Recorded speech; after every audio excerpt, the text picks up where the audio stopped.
Hello and welcome. You're watching This is Exclusive with Shavins. And ladies and gentlemen, our focus has been on the justice for Abhaya. As the nation has come together fighting for justice for Abhaya, questions are still being raised whether at all the politicians will ever understand the pain that the family members of Abhaya have been going through. This morning, father of Abhaya says that her daughter has had a painful death, and he rejects the compensation offer that has been made by the Mamata government. You've heard what the Kolkata Police Commissioner had to say. He says that we have done everything that was possible, but also admits that yes, there were mistakes that were made. But have we really learnt our lesson?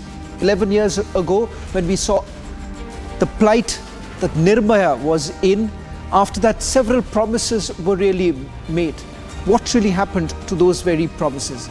Ladies and gentlemen, as the nation comes together to fight for Abhaya, we take you through what really went wrong. But up first, let's take you through the headlines we're tracking at this hour. Presenting by Royal Global University. Northeast can't wait. Pado, kuch bano.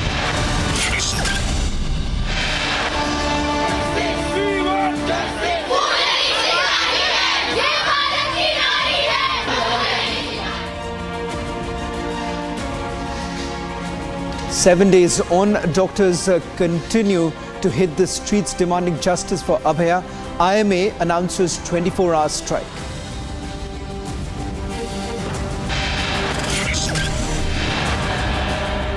A mob of thousands ransack Arnab hospital, but only 25 arrested so far. Is this action enough?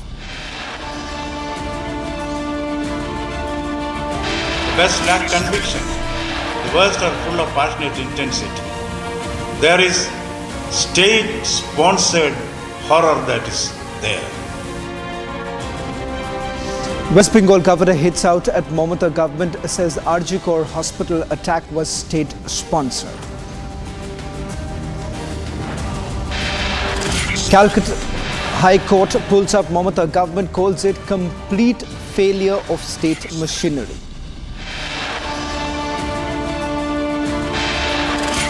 The message today from this is stop Hindu genocide and that Hindu lives matter. Nupur Sharma joins protest against attacks on minorities in Bangladesh, says Hindu lives also matter. Three-phase elections in Jammu and Kashmir, elections to take place in single phase in Haryana, results on 4th of October.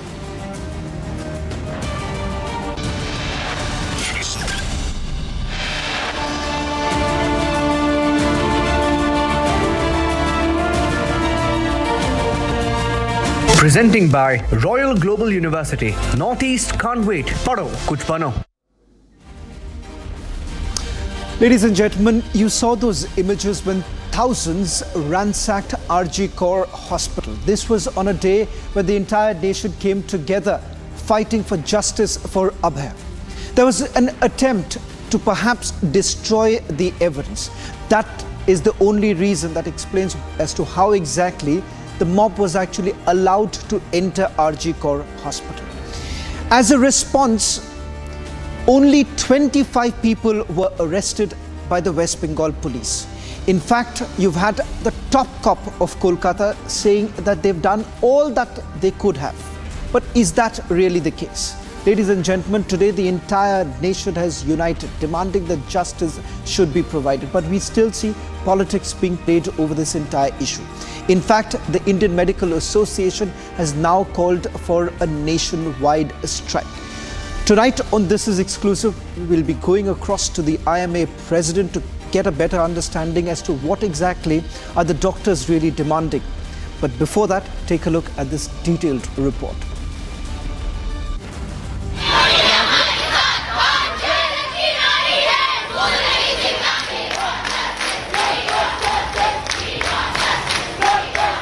As nationwide protests demanding justice for Abhaya intensify, the Calcutta High Court has come down heavily on the West Bengal government.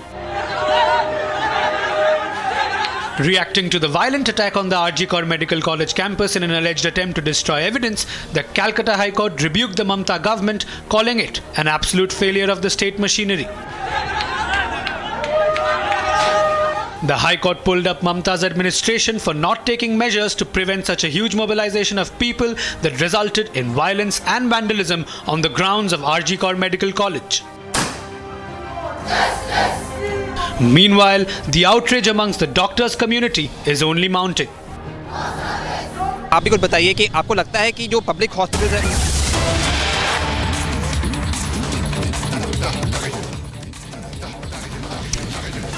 Well, in fact, these are the images now coming in from Kolkata as we see the protests still continue. Now, over the last 48 hours, not just in Kolkata, but in several cities across the country, there have been widespread protests that are taking place. In fact, what you see right now on your screens, these are latest images coming in from Kolkata, where we have seen not just doctors, but people from different walks of life coming together and demanding that justice should be provided. The bigger questions that are essentially emerging. Was there some sort of a narrative that was being peddled by the authorities?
In Kolkata, where once again questions are being asked about the manner in which the authorities have handled this entire case. In fact, Mamata government has been squarely criticized in the manner they have responded. In fact, you've had the Chief Minister clearly blaming Bam and Ram, which is a significance, what is signifying is the left and the BJP. She's blamed the left and BJP for what's really happened at RG Kaur Hospital. Let me also go across to our guest who's joining us on this broadcast, Mr. Ashokan, who's also the IMA President. Dr. Ashokan, thank you very much for joining us on this broadcast. As the Indian Medical Association has also joined the nationwide protest, first to understand what's really happening on the ground, because I do understand that the IMA has taken stock of the situation. There are growing concerns about what was really happening at RG Kaur Hospital.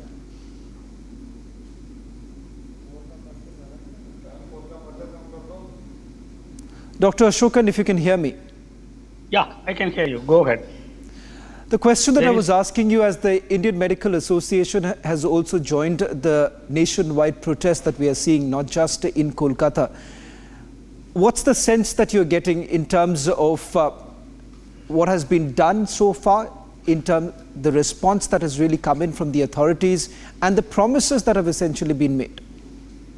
Yeah, first we were invited on a request for appointment. The Union Health Minister called us. We put forward the demands that we were request out of the central government to him.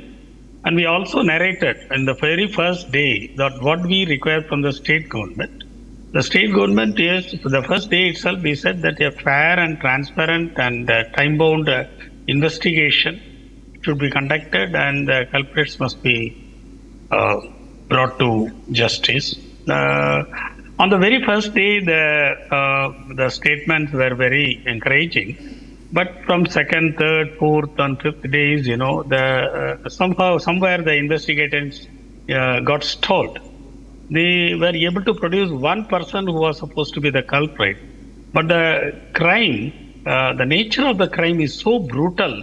The injuries in the postmortem are, extensive. that it could not have been done by one person, at least one Dr. more Ashokan, or few more.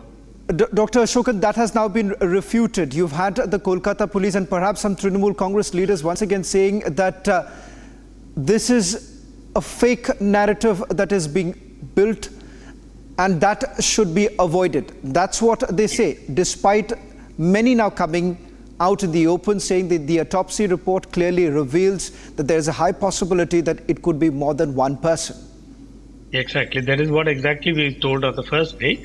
So further down the line, then we were definitely asking for GBI inquiry, and the judges were able to hand it over. When we were meeting the union minister, we had as such from the nation, what we want is that this is a crime. So for the physical violence on doctors were on issues of sudden death, alleged medical negligence.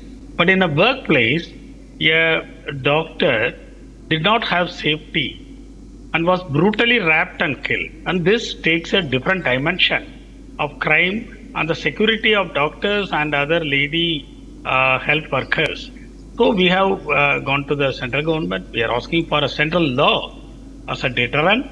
We are asking for the hospitals to be declared a safe zone with the entitlement to certain security. The doctor who was killed, she was on a 36 hours duty. She did not have a proper room to go and sleep. And she did not have toilet facilities in the same floor. So these are the working and living conditions. These are the three things that we have put up to the central government. And especially the Central Act, we are very particular. In spite of 25 state laws, no justice has been done. No conviction has been done. Well, in fact, thank you, Dr. Ashokan. I'm sorry I have to interrupt you. And there's breaking news now coming in from Udaipur as an incident that has been reported. Let's just take you through the details coming in. These images that we're going to just put across right now, taking you through the details of what's really happened since arson and stole pelting has been reported post a student who was stabbed in Udaipur. We'll take you through the images that we've accessed a short while back. In fact, the latest coming in, that section 144 has already been imposed in Udaipur. That's the post-stabbing incident that has taken place. There is prevailing tension right now. What you see, these are images that came into our newsroom a short while back. And the report that we're getting from the ground is that the situation still remains volatile, and that is the reason why Section 144 has already been imposed. A student, we are being told, has been stabbed. We'll try and find out more details in terms as to how it all started, who the student is, and more importantly, whether at all they have been able to control the situation. We'll try and see if our senior executive editor Abhishek Kapoor, who's joining us on this broadcast, getting us more details. Abhishek, just walk us through the details as we'll go full frame with the images that have now come in from Udaipur. It does appear to be extremely grim. Do we know who the student was and what more details are you picking up? Well, yes, Shawan. So there has there are reports of some incidents of rioting and arson in Udaipur. And the reason is that one stabbing incident took place in a public school or government-run public school in Udaipur city. And this comes under Surajpol police station area. And the area is called Bhatyani Chohatta. And this incident happened in the morning when these students had some very minor altercation on a very minor issue. And so following which one student brought in a knife and stabbed the other one. And because the two students happened to be from different communities, one the other is a Muslim. And so this has led to the whole thing turning a little communal, and hence this rioting and arson. The student was immediately evacuated by the school administration to a hospital. Now he has been admitted. We are told that the student happens to be in an ICU, and that is why, because he's seriously injured, it has led to flaring up of emotions. The administration was on its toes even before this rioting and arson began. Section 144 was imposed, and I believe that it is being contemplated whether the curfew should also be imposed, but as of now it has not been. And this is coming in from Udaipur. All the details that I shared. Situation remains tense but absolutely under control. and hopefully it would subside also. As I mentioned, Shawan, initially, that it was a minor altercation that started between these two students, and then obviously it flared up to a level where one of those two students brought in a knife and has stabbed the other one, leading to this situation boiling over into a communal situation. And while the administration is on its toes there and situation remains tense, administration is doing everything possible to sort of calm down the situation. Shawan. Well, in fact, more news coming in right now. Udaipur District Collector has now confirmed that Section 144 has been imposed. This is after a stabbing incident that has taken place, as Abhishek was also pointing out. This is in Sardarpura area of Udaipur where the incident took place, resulting in angry mob overturning several vehicles that were parked on the streets. In fact, a confirmation also now coming in that the student who was injured is currently undergoing treatment in the ICU and he remains stable. That's what we are being told. Doctors have also now confirmed that the student will perhaps recover soon, and they've been instructed that the situation has been brought under control, is what we are picking up right now. That's the latest coming in. These images that you see, they were images that came in a few hours ago, or the situation that was on the ground a few hours ago. Abhishek, with regards to how it's started, in fact, we'll try and see if Amar can also join us on this broadcast and take us through some more details in terms of how it all started and whether at all this was an old rivalry, that's as our reporters are also now indicating. In fact, the latest coming in that they've been able to bring the situation under control, Abhishek.